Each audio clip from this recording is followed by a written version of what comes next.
Hello everybody and welcome back to another video for the day. We're cracking open an old one with the Tales of Neckbeard storytime format videos because I went back to go check on the Nice Guy story video and I did not even notice it got 40,000 views and is still climbing. So you know what, it seems like you guys honestly like that stuff. So if you want to see more stuff like this, if this video gets 1,000 likes within the first 24 hours of upload, I will really consider doing another one. If it gets like 1,500, it's a guarantee. So you know what, if you want to see more stuff, hit that button, let go. Our first story comes to us from username Ramtide. Booby falls on hard times. I've been watching a lot of YouTube Redditors lately, like RedX and Vinci, and I wanted to share my story. I hope that people are smart enough to heed this cautionary tale that I offer you. I humbly present for your amusement, the Ballad of Booby.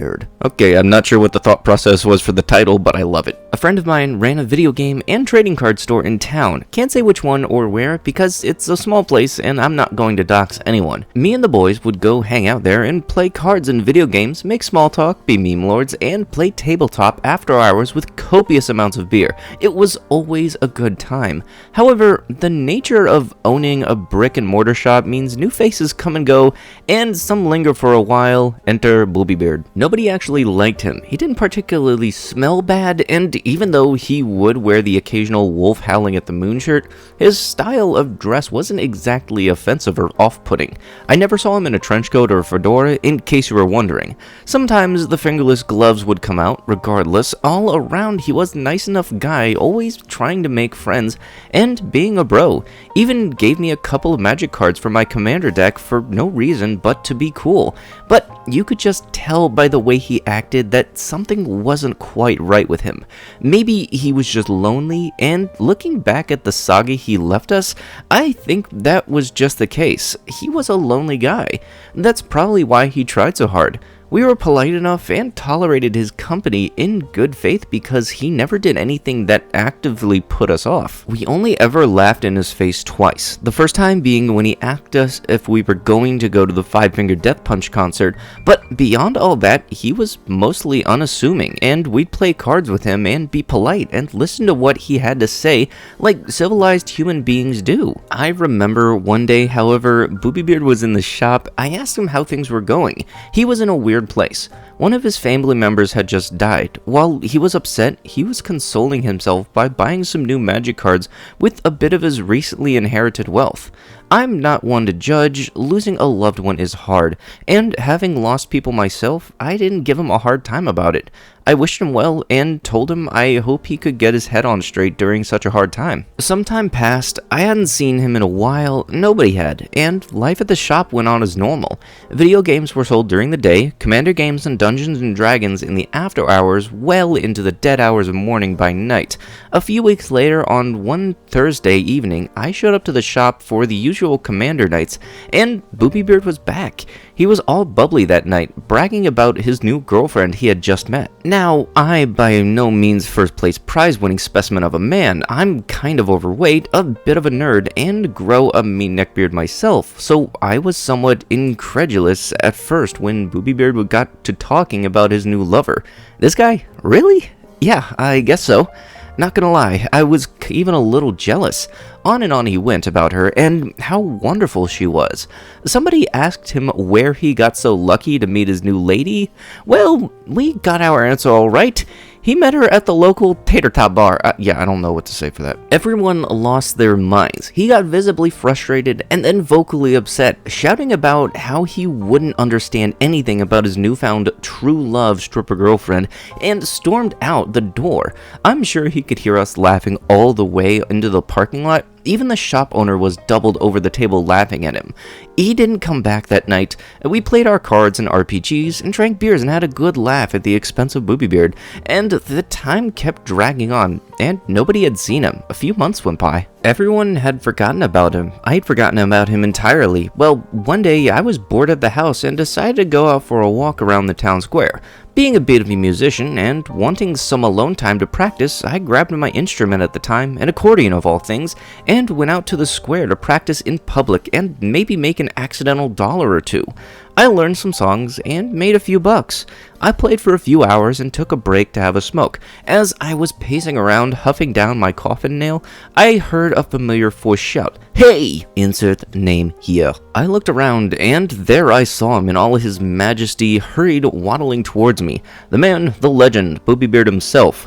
I made some polite talk with him and asked him how things were going with him and his life in general, and his lady love. He told me that things were going well at first. Him and his lady were spending a lot of time together, and he'd take her out on dates and get her fancy gifts. Well, when the money from his inheritance started to dry up, she started to lose interest. In an act of desperation, Booby came up with a genius plan to demonstrate his undying love for his woman. Booby sold his car out from under him and purchased a fancy ring in one final push to win over the heart of his lady love. She took the ring, but refused his advance, and he left. Without a car and a way to get to work, things continued to spiral towards the inevitable. He lost his job, failed to pay rent, and got evicted. I gave him a couple of bucks to get a sandwich. I haven't heard from him since. Who can say what happened to this majestic creature? Okay, you know what? You don't need to be calling him majestic creature, okay? He's just...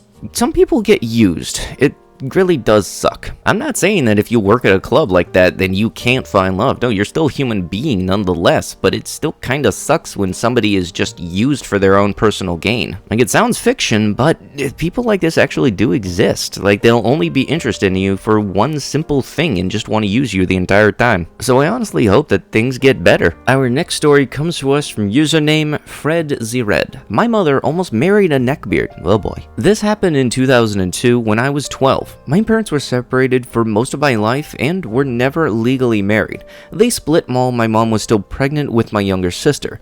After they separated, my mom got into a bad habit of going after men that she shouldn't. While pregnant with my sister, she started dating a man that was a widower with 3 teenage kids. She dated an alcoholic and a man that had commitment issues. You get the idea. When I was 12, she met this man called Bob. I can't remember how they met. The first day I met him was uncomfortable. He pulled his car up to our gate. We lived on a farm in a town about a 2-hour drive from Bob's place. But instead of going through the gate to introduce himself, he stood on the outside and waited for me and my mother to come to him. He looked okay and seemed friendly, albeit weird that he didn't come through the gate to introduce himself until he spoke. "Hello there, my name is Bob. It's such a pleasure to meet you." I can't explain what it was that rubbed me the wrong way. I got a really bad vibe from him, which later I voiced to my mother, but this got ignored. It wasn't that I didn't like that she was seeing someone apart from my dad, as I'd only ever known them to be separated. Throughout the next few months, my mother continued to see him. He would come over to our place from time to time, but we would go to his place more often. This was when my mom started noticing more red flags in Bob's behavior. He would start cooking dinner at the exact same time every night, and would eat at the exact same time. That might not sound like much, as it's normal for people to have a routine like that. It's the strictness of his routine that gave the red flag. Regardless if the food was fully cooked, he would eat regardless. He was a bit of a Kevin in that aspect. He lived a 20-minute drive out of town, and when he drove us into town, my mother wasn't allowed to drive per his rules. He would only allow us to go to the places he wanted to go to: restaurants, coffee shops, discount stores, etc. There were more things he did, but I can't remember this as it was 18 years ago. About 4 months after they started dating, my mother spent the weekend with him and left me and my sister home alone. We were very self-sufficient and were fine to be left alone at that age. When my mom came back late on Sunday afternoon, she seemed weird, and when I asked her what was wrong, she didn't tell me right away. Eventually, she told me that Bob had proposed to her. My first thought was that we would be forced to move to his town, which was something I didn't want, as we'd only moved to the town we were living in 3 years prior to this. I didn't like my mother, and I sure as flip didn't want a stepdad I didn't like on top of that. But although my mother isn't the sharpest tool in the shed, she had the common sense to see the red flags for what they were and told Bob that she'd think about it. Here's where the story gets creepy. Because my mother didn't immediately say yes, Bob got exceptionally clingy. He started calling multiple times a day. We only had a landline back then, but Bob had a mobile phone, and he'd turn up at the house randomly, hoping to catch my mom doing God knows what behind her back. There were times that he'd come to the house when we weren't home and then later call our home phone and accuse her of being home but not letting him in. There was one day I can remember so vividly. My mom and my sister were at Pony Club and I was home alone on the internet. I heard our dogs barking, so I went to the lounge room to look out of the window to see what was going on. I saw Bob's car parked at the end of our driveway, and Bob was opening the gate to let himself in. I went to the front door to lock it in case he chose to come inside. I went back to the window to see what he was doing. A sensible person would go to the door and knock, but not Bob. He walked around the side of the house and proceeded to look into the windows to see if someone was home. I could see him through the window, but he couldn't see me because of the direction I was standing in. After checking the windows, I was him to get out his phone, and a few seconds later, our home phone began to ring. We didn't have a messaging system, so it just rang out. He did this a few more times before giving up and walking back to his car and driving away. He did this a few more times after that day before my mom got the police involved, which made him stop doing it.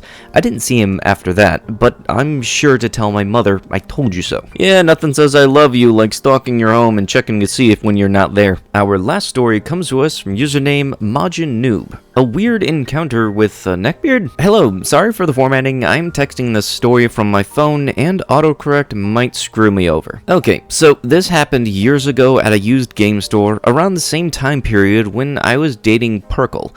I had gone on a whim on a chilly afternoon, mostly to find a couple of DS games that were no longer in stock at GameStop and to get a new power cord for my handheld system. Turns out my 3DS needs its plug fixed. Everything seemed normal. I walked in, found the charger I needed, discovered the awesomeness that is Bloodborne thanks to the equally awesome employee, and went up to the register to make my purchase. Up to that point, everything seemed normal. I was chatting with the cashier, the same employee, as he rang up my items asking about the gameplay difference between Bloodborne and Dark Souls.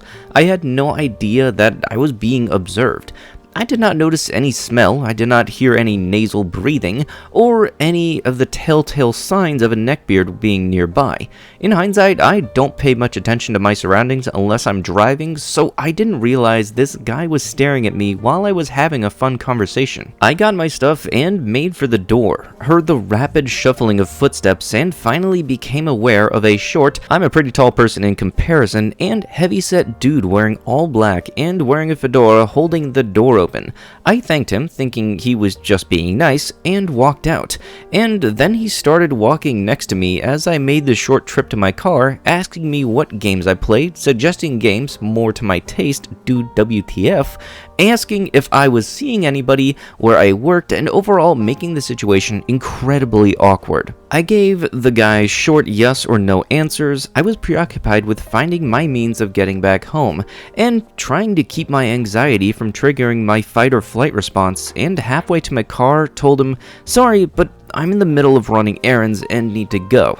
Bye." That apparently worked because he stopped walking next to me and sulked away in the same direction he had been walking earlier. I then decided it would be safest to wait for him to get further away before I made my escape, not wanting him to see which car I drove in, and noped all the way back home so I could get my character repeatedly pulverized by Father I have no idea how to pronounce that. Somebody please help. Gascoigne? I don't know. My social anxiety has gotten better since then, but I still get unnerved thinking about the above-mentioned experience. Seriously, how is a simple thank you mistaken for I'm available? Oh, you'd be surprised how many times that can get mistaken. Actually, the only way to really understand is to have an actual working, active thought process. The people that don't understand that usually just have the hamster wheel up in their head and the hamster's taking a break that's, never ending. And with that, that is going to have to be it with the video. If you want to see more of these storytime format videos, be sure to hit that like button, be absolutely amazing, leave a wholesome conversation starting comment down below, and if you have not already, subscribe and turn on notifications. I'll be sure to see you guys in the next one. Thank you so much for watching, and bye-bye.